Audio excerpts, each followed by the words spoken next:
Going down the aisle, it's WrestlePedia with your host, the savant of the squared circle, the Rayman of wrestling. It's Brody the Insane Brain Herman.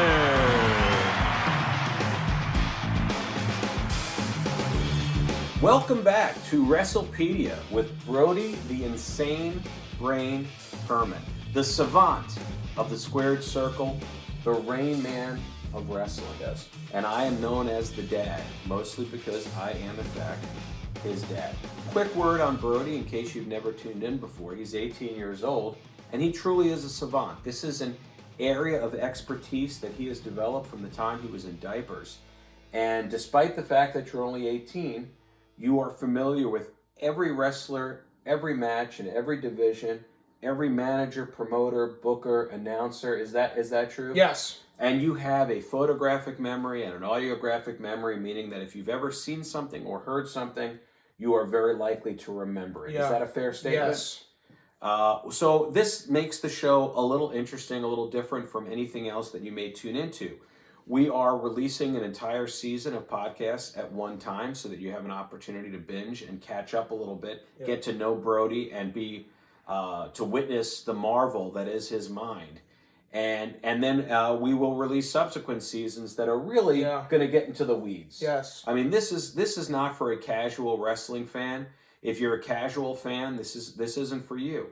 If you're the kind of person just looking for a recap of the match you missed last week, this isn't for you. But if you are a lifelong fan, if you are a person that loves to get into the debates, get into the storylines, compare eras, and understand the history, then you have come to the right place. So today's show, we are going to rank the top 5 most over heroic baby faces. The over heroic baby faces, and we don't mean that, of course, in a bad way. No. We're talking about the heroes of the sport. Yes. And there's also an episode ranking the top 5 most effective heels. Yeah. So if you want to see the opposite of this episode, that episode is available to you as well. But in this one, we are talking about the most over heroic baby faces. Over heroic baby faces. So let's get jumping on the list while we have people's attention. Yes. Who do you have at number 5? Well, I want to mention honorable mentions because honorable mentions. Sting, portrayed by Steve Borden, and John Cena are both great heroic baby faces and very popular wrestlers for their eras. But no, they're not on the top 5 list, but they were still very over on the list.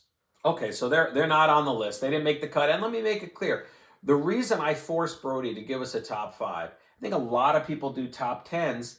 Top 10s don't force you to make hard decisions because you can usually fit people on a top 10. It might be tough to rank them, but you at least get them on the list. Yeah. But when you're ranking top 5, you got to make some painful cuts. Oh, yeah. So let's go to number 5 and see who you have there. Wouldn't be anybody else but Bruno Sammartino. Bruno Sammartino, one of the longest reigning WWE World Heavyweight Champions of all time. He had great matches against Larry Zbyszko and Shea Stadium and Pedro Morales and The Sheik and Gorilla Monsoon and so many great wrestlers that Bruno Sammartino faced. He was on top of the world from 1963 and to 1977. And this goes back to the Vince Sr. years. Yes, Vince Sr. was exclusively really in charge for Bruno, but he was over like Rover and drew out and sold out big arenas like Madison Square Garden for years and years and years in the main event. Nobody else could do it. He was a hairy fellow, as I remember. Yeah. Bruno Sammartino, he looked like...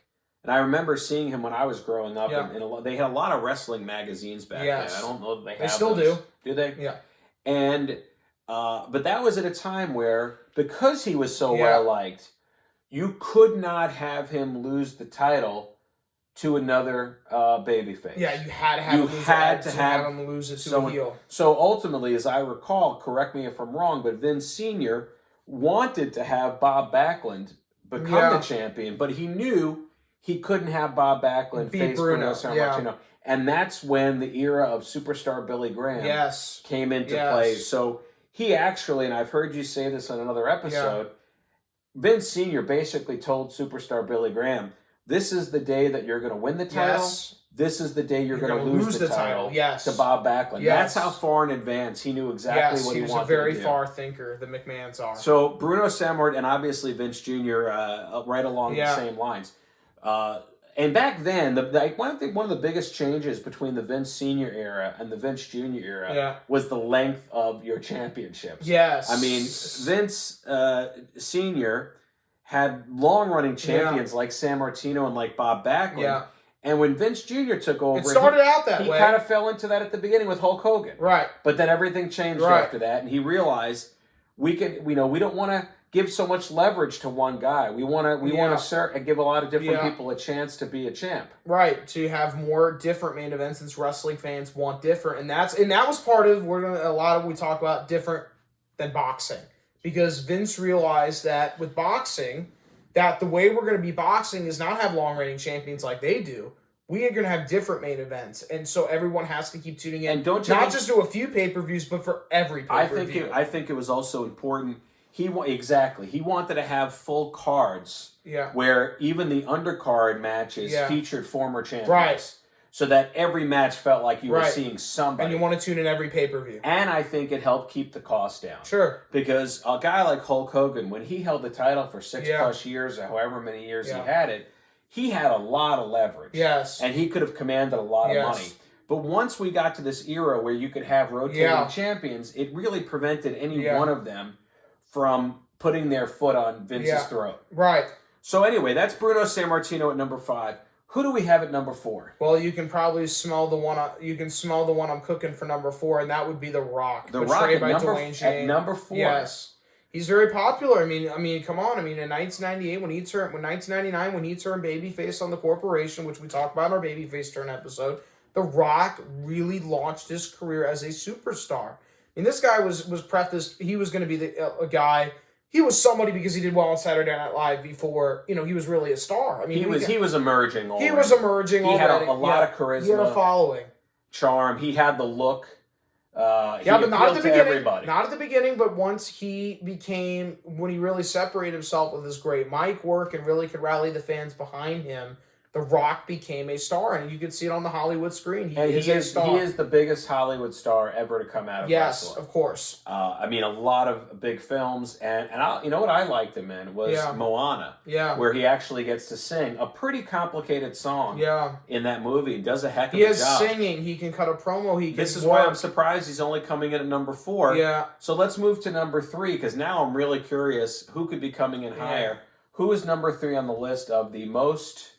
Over heroic baby faces. Who do you got? Ricky the Dragon Steamboat. Really? Yeah, he's a dragon. I mean, the dragon, this might cause some people to breathe fire. But when we talk about baby faces, it was never a heel ever in his career.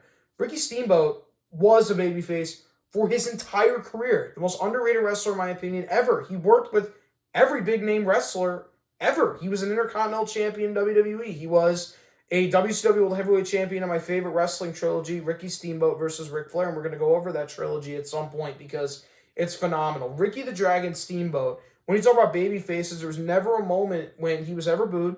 He was cheered tremendously when he took the fire and he breathed that fire and he wore that dragon suit.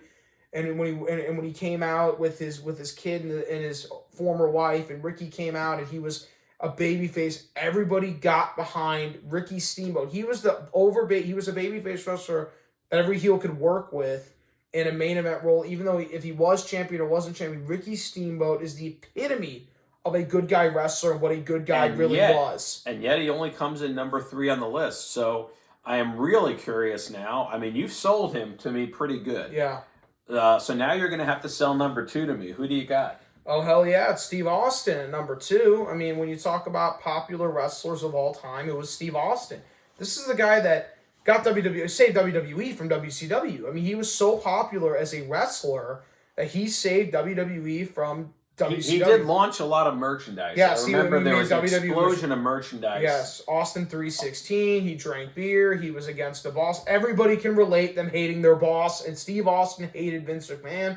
So that's why he was not only a relatable babyface. That was the thing, is we were all getting back at our bosses vicariously through Steve Austin. Yes. He was the definitive take this job and shove it, Johnny Paycheck type of performer. Yes. Well, that makes a lot of sense. So that takes us to the number 1 slot on your list. And before we reveal number 1, I want to remind everybody, If you disagree with this list, if you feel that names have been left off, leave a comment in the comments and let us know. That's what this is all about. We want it to be interactive. We want people to debate, to agree, to disagree. You can send an email directly to Brody at Brody, B-R-O-D-Y, at theinsanebrain.com.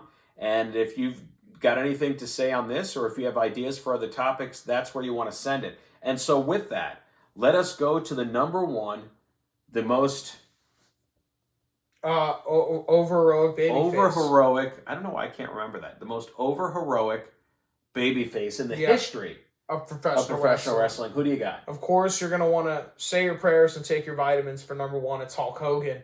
I mean, how can you not have Hulk Hogan at number one? He's the greatest good guy wrestling has ever had. He is the one that made WWE popular, and also, when he turned bad, made WCW get ahead of WWE. He is the trend-setting wrestler of all time, and when you talk about a good guy wrestler, he set the bar and made WWE success, maybe just as much as Vince McMahon. I know him himself would probably disagree with that, but Hulk Hogan is the epitome babyface wrestler. He is the guy that made WWE what it is today. He is the one, when he wore that red and yellow outfit, he made you believe in him. He was a real-life superhero human being.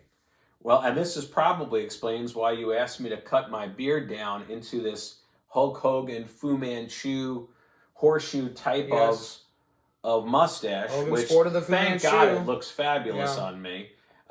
Because otherwise I might have objected, but I can pull off just about any type of He's one of the first hair. wrestlers that was looked to become a babyface. Remember, Jesse Ventura and Superstar Billy Graham were both heels. It had the Hulk Hogan-like look, but obviously But he brought it back that in. look. But he was a blonde-haired guy, and he liked to tout himself as the real American was the song that he would use. What he would use, and whatever so you think he kind of epitomized a lot of that. He was red, white, and blue. He was a superhero. That's what Vince Jr. wanted, a comic book character to hold his championship. And he is one of the most impersonated wrestlers. Everybody has a Hulk Hogan impersonation. Sure. Do you have one for the crowd? What would that sound like from a Brody Herman? Let me tell you something, brother. Hulk Hogan, Andre the Giant, be there because you're going to want to take your prayers and say your vitamins. And you're going to want to get hulking up, and you're going to want to get ready as we dive into WrestleMania 3, brother, in the main event. Andre Hogan, come on. And of course, that's the summary of a Hulk Hogan promo. I remember when he would say brother like that, right? Yeah, he loves brother. Come on, brother. Yeah, he loves brother. Do you think, I know they're making a movie about him with Chris Hemsworth, who might be maybe a little too good looking to play Hulk Hogan. But I know they want to bring the ladies out to the cinema as well as the men. Right, your house. Do you think that, because what is he, Australian? He's Australian, Mike. Do you think he's going to give us that really good, come on, brother? I'm sure he is. And I'm excited to see who else is playing all the different roles in the movie as well. Who's going to be really along with I'm sure everybody who is a wrestling fan is going to want to get a ticket to that one. Anyway, that was a good show. I appreciate the countdown. Once again, if you disagree, to leave a comment. If you haven't subscribe to the podcast, subscribe to the YouTube channel. And like I say, we're releasing a whole season of these 13 episodes at once so that you can binge them. We appreciate you tuning in, and we hope to hear from you. And in the meantime, take care, brother. Take care, brother.